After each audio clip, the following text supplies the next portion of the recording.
प्रिय श्रोतागण, आप सभी का रुचि ज्ञान गंगा ऑडियो बुक में हार्दिक स्वागत है। यदि आपको आध्यात्मिक ग्रंथों और रहस्यमय ज्ञान की गहराइयों में उतरना पसंद है तो हमारा यह चैनल आपके लिए ही है। कृपया लाइक, कमेंट और सब्सक्राइब जरूर करें ताकि आप हमारी हर नई ऑडियो बुक से जुड़े रहें और यह ज्ञान अधिक से अधिक लोगों तक पहुँचे। तो आइए स्वामी जी के अध्याय 3 प्रारंभिक साधना की आध्यात्मिक यात्रा करते हैं। अध्याय 3 साधना की शुरुआत। 13 अगस्त की सुबह 4 बजे मैंने वेद माता गायत्री का जप प्रारंभ किया। हमेशा की तरह मैं कुछ घंटों तक आराम से बैठ सकता था, लेकिन उसके बाद घुटनों और पैरों को थोड़ा सीधा करना पड़ता था। फिर भी मैं दोपहर 12:30 बजे तक साधना करता रहा। जब मैंने दरवाज़ा खोला तो वहाँ पहले से तय व्यवस्था के अनुसार दूध की एक बोतल रखी हुई थी। मेरे पास लंबे समय तक चलने वाला पैकेट वाला दूध भी था, लेकिन कुछ किलोमीटर दूर रहने वाले एक चाय वाले ने दूध वाले दिनों में मेरे लिए ताज़ा दूध पहुंचाने की सहमति दी थी। मेरा दैनिक भोजन गेहूं की सेवइयों को दूध में उबालकर थोड़ा सा शक्कर और सूखे मेवे डालकर बनता था। मैं बाहर एक कटोरी और पतीला धो रहा था, तभी मेरी गुफा बनाने वाला ठेकेदार मुझसे मिलने आया। मैंने उससे कहा, कल रात गलती से एक चूहे की मृत्यु हो गई, मुझे बहुत बुरा लग रहा है। वह बोला, महाराज जी, इसमें दुखी होने की क्या बात है। उसने मेरी मदद करते हुए कहा, ये सब शरारती जीव होते हैं, कौन इनकी पूजा करनी है। उसके जाने के बाद मैंने अपना दैनिक समय सारणी लिखी। मुझे पता था कि यह 10 दिनों बाद भैरवी माँ द्वारा दी गई साधना के अनुसार बदल जाएगी, लेकिन लिखित कार्यक्रम होने से मुझे आत्मसंतोष मिला। मैंने एक छोटा कैलेंडर भी बनाया जिसमें सुबह और शाम की साधना पूरी होने पर निशान लगा सकता था। मेरी दिनचर्या थी 3:30 से 4 बजे जागरण, 4 से 12 बजे तक साधना, 12 से 1 बजे भोजन बनाना, खाना, नदी से जल लाना आदि, 1 से 4 बजे विश्राम, 4 से 5 माँ भगवती के लिए तड़पना, 5 से 11 बजे तक साधना करना और 11 से 3:30 बजे तक दिव्य हिमालय की गोद में विश्राम। अब मैं अपनी छोटी सी गुफा में एकांत में शांति से बैठा था, दुनिया की हर सामाजिक और सांसारिक चीज़ों से दूर। अब कोई मेरी दिनचर्या में दखल देने वाला नहीं था। सब कुछ व्यवस्थित था और मेरे पास माँ भगवती से जुड़ने का कोई बहाना नहीं था। गायत्री मंत्र का 8 घंटे का जप करने के बाद अगले दिन यानी 14 अगस्त 2010 से मैं अपनी पहली प्रमुख साधना प्रारंभ करने के लिए तैयार था। ललिता सहस्त्रनाम साधना। सहस्त्र का अर्थ है 1000 और नाम का अर्थ होता है नाम।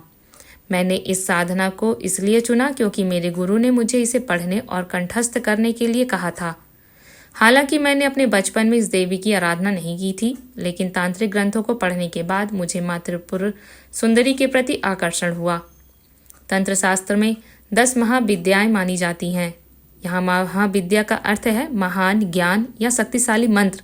मंत्र योग में विद्या स्त्रीलिंग मंत्रों के लिए प्रयोग होता है। इस प्रकार 10 महाविद्याएं 10 विशिष्ट देवियों के दिव्य मंत्र हैं। पहला काली, दूसरा तारा, तीसरी त्रिपुर सुंदरी, चौथा त्रिपुर भैरवी, पांचवा भुवनेश्वरी, छठवीं छिन्नमस्ता, सातवीं बगलामुखी, 8वीं धूमावती, 9वीं मातंगी और 10वीं कमलात्मिका। साधना के पथ पर बढ़ने से पहले मैंने केवल कुछ वर्षों तक माँ त्रिपुर सुंदरी की आराधना की थी।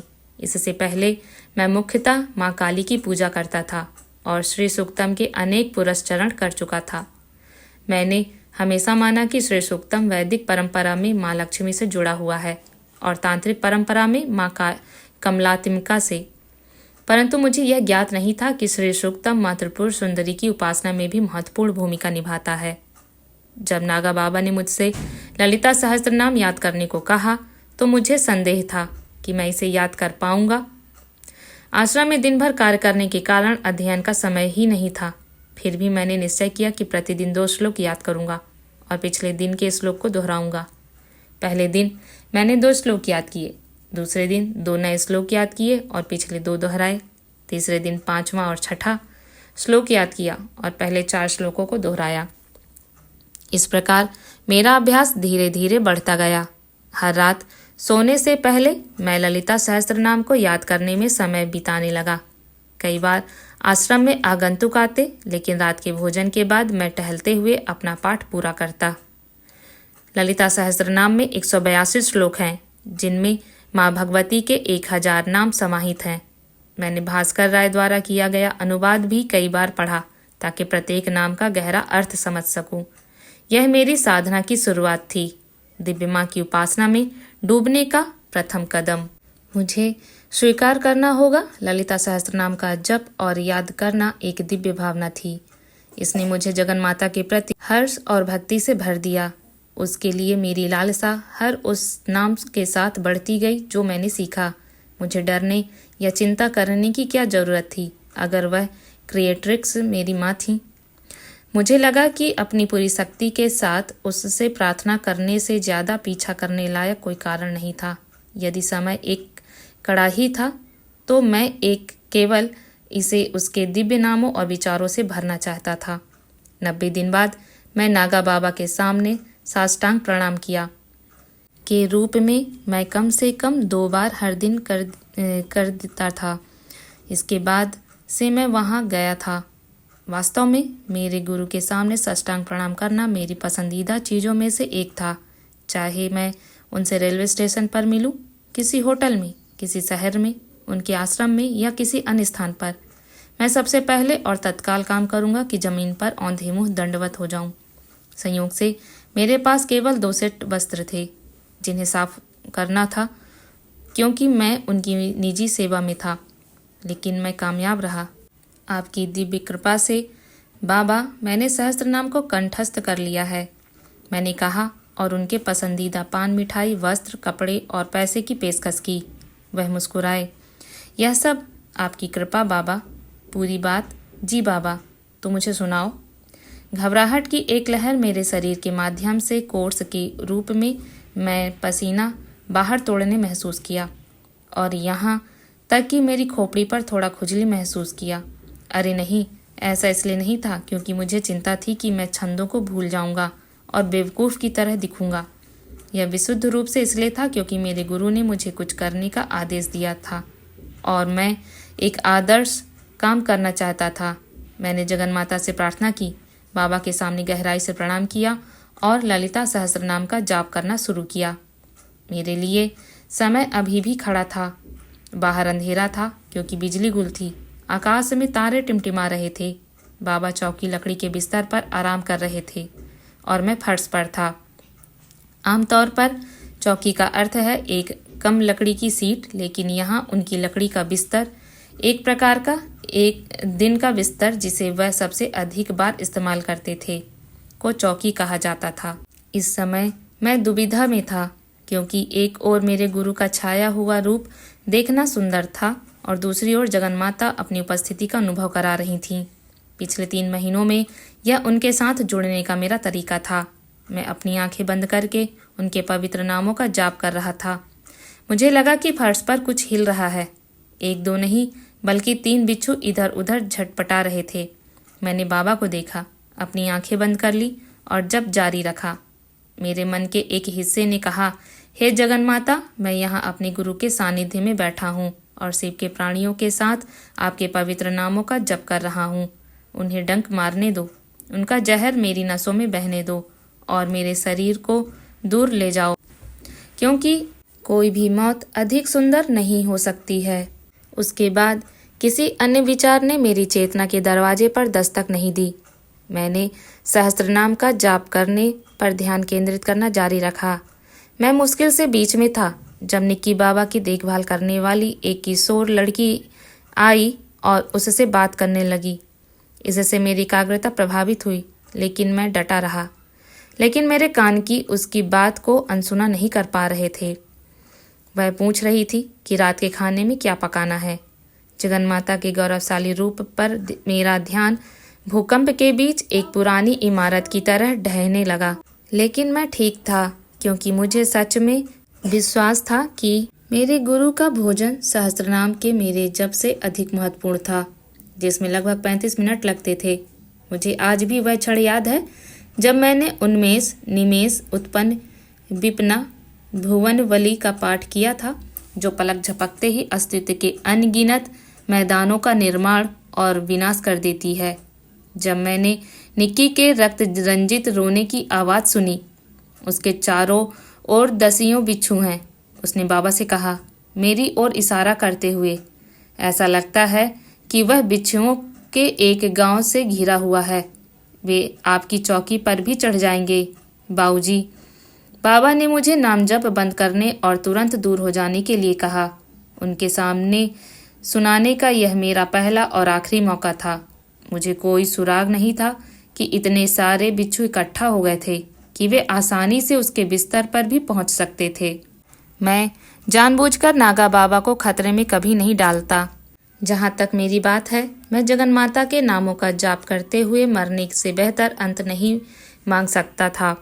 और हाँ, अगर 2 या 3 विषैले बिच्छू आपको एक ही समय में काट लें तो यह काफ़ी आसानी से मौत का कारण बन सकता था। विशेष रूप से यह देखते हुए कि निकटतम उचित अस्पताल वाराणसी में कम से कम 60 किलोमीटर दूर था। अभी के लिए मेरी गुफा में मैंने फैसला किया कि मैं अगले 40 दिनों में 1000 बार ललिता सहस्त्रनाम का जाप करूंगा। साधना कुछ इस तरह दिखती थी।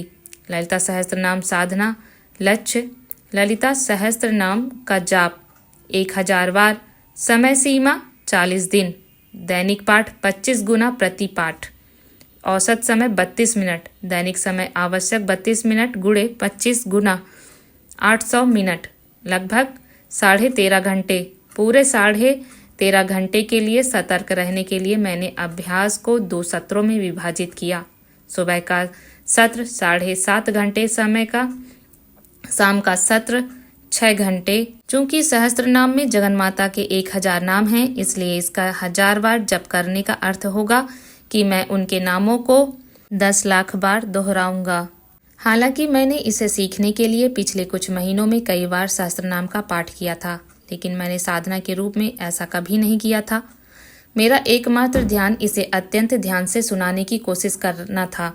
और जब आप अपने मन में स्मृति से एक लंबे स्रोत का जाप कर रहे होते हैं तो आपको ध्यान केंद्रित और सतर्क रहने की आवश्यकता होती है।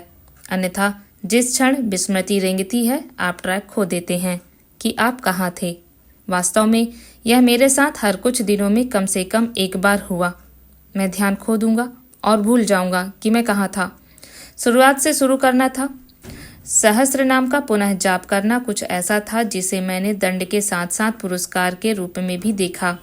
पेनल्टी, क्योंकि पूरा प्रयास थकाऊ था और एकाग्रता बनाए रखते हुए अधिक समय निकालना अविश्वसनीय रूप से कठिन था। इनाम, क्योंकि मैंने इसे देवी माँ की कृपा के रूप में देखा कि मैं उनके पवित्र नामों का अनुमान से अधिक जप करूंगा।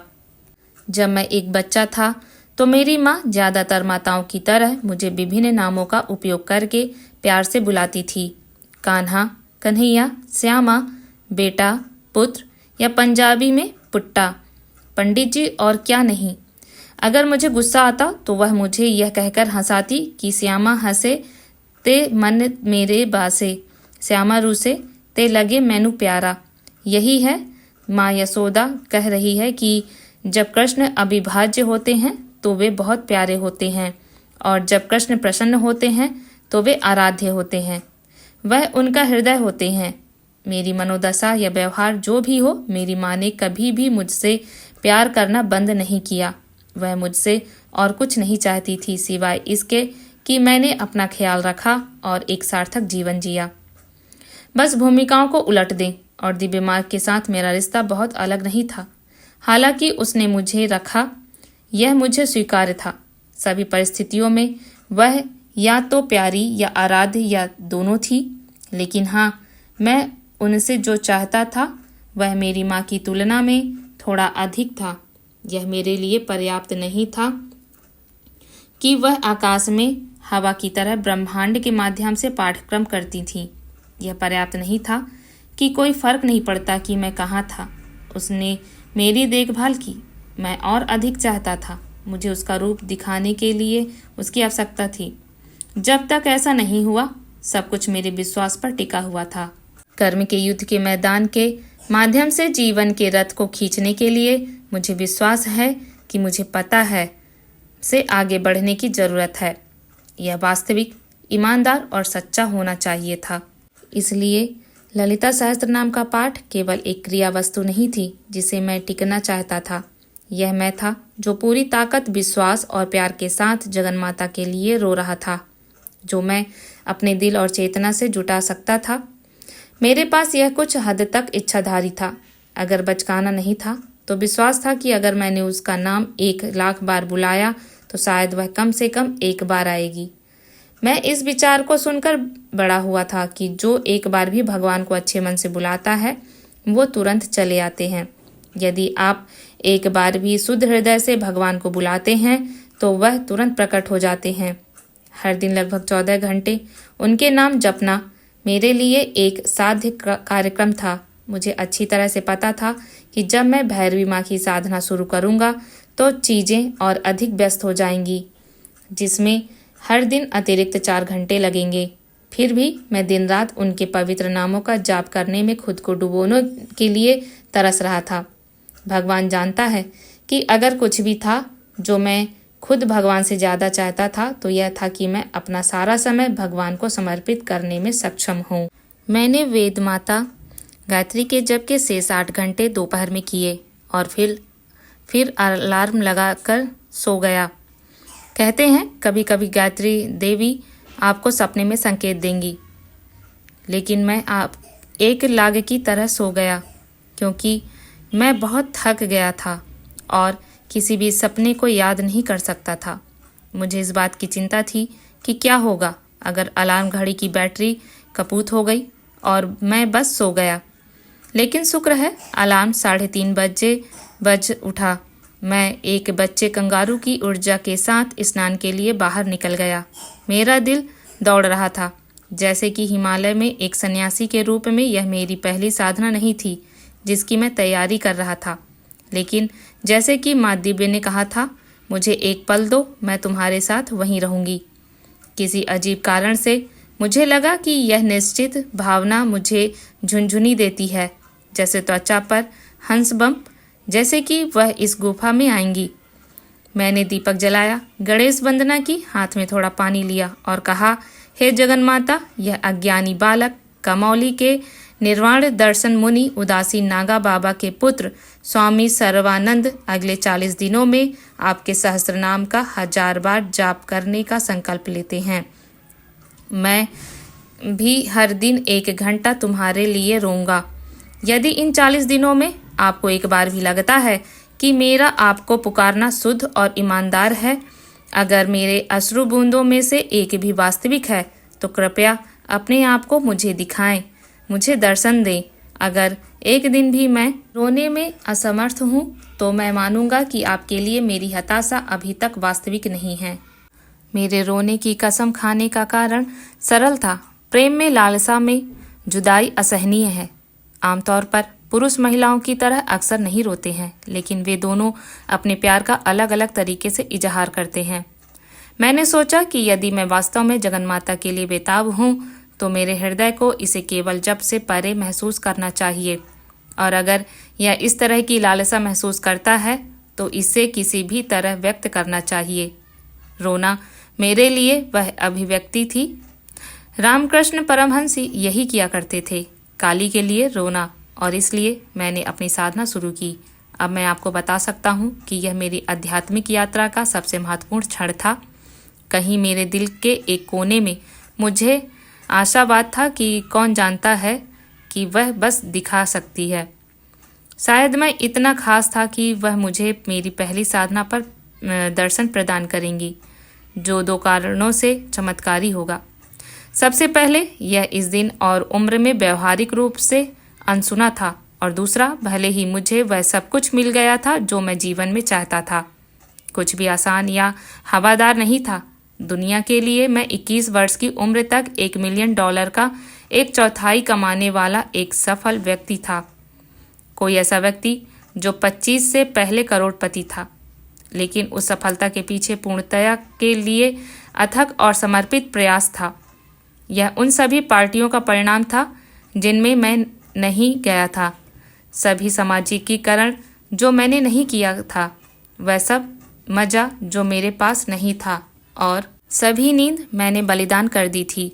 उस सफलता के पीछे मैं 1,00,000 बार गिरना और उठना, अपने घावों से खून पोंछना और फिर से चलना था।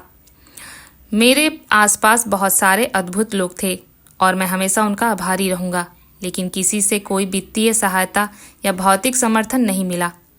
पहली बार मैं वास्तव में कुछ भी काम नहीं किया और यहाँ मैं आज था। मेरी साधना चुपके से कुछ हद तक अति महत्वाकांक्षी महसूस कर रही है।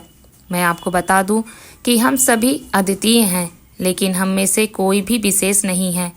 हम अपने बारे में जो भी राय रख सकते हैं, उसके विपरीत हम में से कोई भी वास्तव में दूसरे व्यक्ति से बेहतर नहीं है।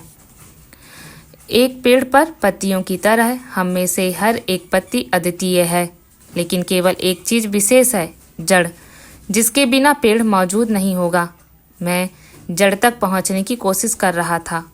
मैंने संकल्प लिया, एक व्रत, और मेरे मन में ललिता सहस्त्रनाम का जप करना शुरू कर दिया। मैंने पुस्तक को संभाल कर रखा क्योंकि मैं छंदों को भूल जाने की स्थिति में इसका उल्लेख करने में सक्षम होना चाहता था। इस बीच बादल ऐसे गरजते थे जैसे यह समय का अंत था और यह लगातार बरसने लगा। हर बार जब एक बादल गरजता है तो आप इसे अपने दिल में महसूस कर सकते हैं, जैसे कि किसी तरह आवृत्ति आपके दिल की धड़कन से मेल खाती है। यह एक अलौकिक भावना थी। बादल तुम्हारे ऊपर नहीं थे, तुम बादलों में थे। मैंने जप करना शुरू किया। ओम श्री माता श्री महारागी श्रीमत सिंहेश्वरी चिटागनी कुंड स्वरूपा देव क्रिया समुद्रता, हे सुंदर दिव्य माँ, सर्वोच्च सम्राज्ञी, सभी सम्मान के योग्य, गौरवशाली सिंहासन पर विराजमान हैं। आप चेतना की अग्नि हैं, आप चेतना के अग्निकुंड भी हैं। आप शुद्ध हृदय के महान कार्य को पूरा करने के लिए प्रकट होती हैं। आंसू पहले से ही मेरे गालों पर लुढ़क रहे थे, जैसे मानसून के दौरान बहने वाली अनगरल धाराएं, लेकिन मुझे जप पर ध्यान केंद्रित करना था। पहले देवी के नामों पर चिंतन करने और समझने में समय बिताने से मुझे अब उनके साथ जुड़ने में बहुत मदद मिली। मैं उन भावनाओं को महसूस करने में विफल रहता अगर मुझे नामों का अर्थ नहीं पता होता। शाब्दिक अर्थ जानना महत्वपूर्ण है ताकि आप अमूर्त अर्थ पर आगे बढ़ सकें। उदयता भानु सहस्त्रभ चतुर्बाहु संविता, आप 1000 सूर्यों की तरह देवीप्यान हैं। आप 4 भुजाओं वाले हैं। हे देवी माँ, वे 4 भुजाएं मानव अस्तित्व के 4 प्रयासों का प्रतिनिधित्व करती हैं, जिनमें सभी संवेदनशील प्राणी उलझे हुए हैं। धर्म, पुण्य या कर्तव्य, अर्थ, समृद्धि या भौतिक प्रगति, काम, आनंद या इच्छा, और मोक्ष, मुक्ति। मेरे दिमाग का एक हिस्सा पाठ पर केंद्रित था, जबकि दूसरा मेरी पूरी शक्ति के साथ उससे प्रार्थना करता था। अपने आप को मुझे दिखाओ, 1000 सूर्यों का आपका शानदार स्वरूप। एक दिन पहले मैं बाहर से कुछ कंकड़ लाया था ताकि मैं अपने राउंड गिन सकूं। मैं इस उद्देश्य के लिए बादाम या जई नहीं निकालना चाहता था, क्योंकि एक बच्चे के माउस की उपस्थिति का मतलब था कि और अधिक हो सकता है, और अगर वे आए तो वे उन बादाम या जई को खा जाएंगे और मेरी गिनती को गड़बड़ कर देंगे। एक दिन में ललिता सहस्त्रनाम के 25 चक्र करने के लिए मैंने सुबह 14 बार और रात में 11 बार जप करने का फैसला किया। वास्तव में मेरे पास इस मामले में कोई विकल्प नहीं था, क्योंकि उस 10 दिन बाद जब भैरवी माँ की साधना शुरू होगी तो मुझे हर रात दिन के किनारे एक अनुष्ठान के लिए बाहर निकलना होगा। मुझे इसके लिए अलग समय निर्धारित करना पड़ा। 2 घंटे बाद मेरे घुटनों में दर्द हो रहा था, लेकिन मैं बैठा रहा और अपने पैरों को फैलाया। मैंने जप करना बंद नहीं किया। आपने यह भी अनुभव किया होगा कि कभी कभी जब हम स्वयं को एक निश्चित संख्या में नाम जप का लक्ष्य देते हैं तो यह समीकरण से भक्ति को दूर कर देता है। मैं यह नहीं कह सकता कि मुझे भक्ति महसूस नहीं हुई, लेकिन सच्चाई यह है कि यह मेरे लिए बहुत महत्वपूर्ण था कि मैं हर दिन अपने 25 चक्कर पूरे करूं। 14 राउंड जप करने में लगभग 8 घंटे लगे और मैंने दोपहर के ठीक बाद समाप्त किया। मुझे बाहर निकलना और खिंचाव करना अच्छा लगता, लेकिन बारिश घनघोर हो रही थी। मैंने अपनी सेवई खाई, तख्त पर लेट गया और कवर के लिए एक कंबल ले लिया। हालांकि यह बाहर बरस रहा था जैसे कल नहीं था। मेरे दिल में एक अद्भुत और सुंदर भावना थी। यहाँ मैं एक चट्टान के नीचे एक छोटी सी गुफा में था। तार के संरक्षण के कारण पूरी तरह से सूख गया था। यह ठंडा था, लेकिन मैं एक कंबल में लिपटा हुआ था, इसलिए मुझे ठंड महसूस नहीं हो रही थी। मैंने एक दिन पहले पॉलीथीन के एक छोटे टुकड़े के साथ जालीदार खिड़की को भी कवर किया, क्योंकि उसमें से मसौदा उबलते हुए भी जमने के लिए पर्याप्त था। मैंने छत की ओर देखा, जो एक और तिरपाल से ढकी हुई थी। मैं उस पर गिरने वाली बारिश की बूंदों को सुन सकता था, टप टप टप टप टप। यह लयबद्ध और स्थिर था। मैं नारायण के सुंदर रूप को देखने के लिए मुड़ा। यह मूर्ति मेरे लिए ब्रह्मांड के मर्दाना और स्त्री सिद्धांत दोनों का प्रतिनिधित्व करती थी।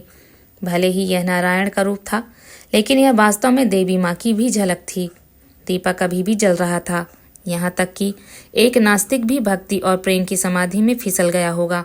बाहर एक जल प्रलय, ऊपर टायरप पर बारिश की बूंदें, अंदर अंधेरा, सामने एक छोटे से दीपक के साथ एक छोटी सी मूर्ति और मैं एक कंगाल। मूर्ति की छाया दीवार पर प्रक्षेपित किया गया था। ज्यों ज्यों लौ नाचती गई, वैसे वैसे छाया भी नाचती गई। ऐसा लग रहा था जैसे जगन्माता जीवित हो उठी हो। यह उसकी लीला थी, उसका खेल था। पूरी सृष्टि उसका खेल थी। पूरी मल्टीवर्स और उसमें मौजूद सभी आकाश गंगाएं उस लौ के प्रतिबिंब से ज़्यादा कुछ नहीं थी, जहां वह प्रकाश का स्रोत थी। मैंने उस सुंदर प्रक्षेपण, उस जीवित रूप में गहराई से 1 घंटे तक झांका। मेरा दिमाग अब तक दब चुका था और मुझे नींद आने लगी थी। दोपहर के 2:30 बज रहे थे। मैंने अपना कंबल एडजस्ट किया और अपनी आंखें बंद कर ली। मैं 3:45 पर उठा।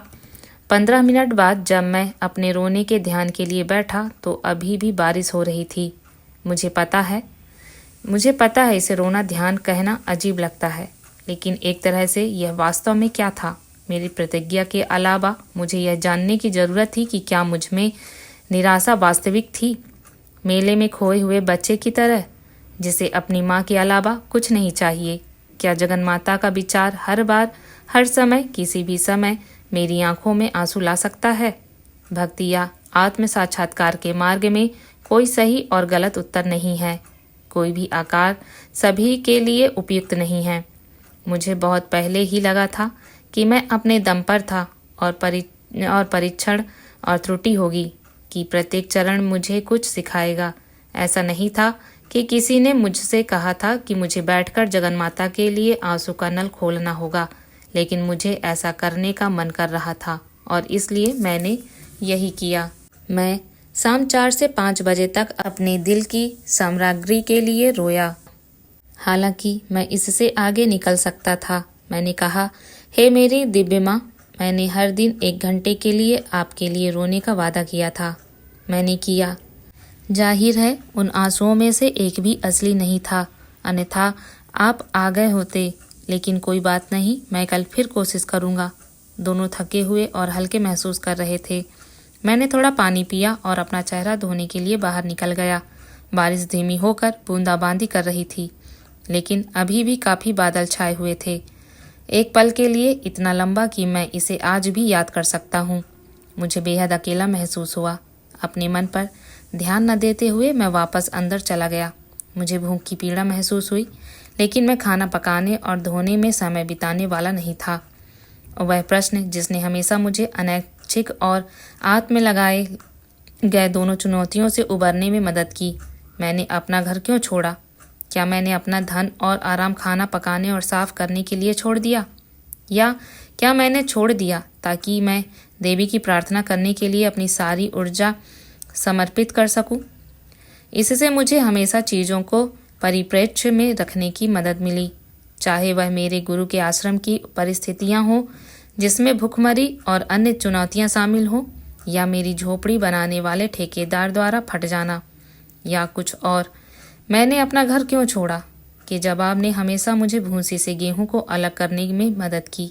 बाकी सब कुछ अपने आप फीका पड़ गया और मुझे पता था कि क्या महत्वपूर्ण था। मेरी भूख और अकेलेपन का दौर जल्द ही गायब हो गया, लेकिन मेरे दिमाग में बक एक गंदे रेलवे प्लेटफॉर्म पर बिखरे कैंडी रैपर की तरह बनी रही। आपको कल दोपहर तक खाना नहीं मिल रहा है, इसलिए शिकायत करना बंद कर दें, और यही वह मार्ग है जिसे तुमने चुना है। आप साधना करना चाहते थे, अब आप यहाँ हैं। देखो सब कुछ कितना सुंदर है, इसलिए इस बात पर ध्यान दें कि अभी क्या महत्वपूर्ण है। बक बंद हो गई। मैं सहस्त्र नाम का जाप करने के अपने 6 घंटे के शाम के सत्र के लिए बैठ गया, जो रात 11:30 बजे समाप्त हुआ। यह एक बहुत लंबे दिन की तरह महसूस किया। कुछ मायनों में यह था पूरे दिन और रात अपनी खुद की कंपनी में रहने की कल्पना करें। एक सामयिक आगंतुक को बचाएं। बाहर की दुनिया से संपर्क न हो, किसी से बात न हो, फोन, इंटरनेट, लैपटॉप या किताबें ना हो।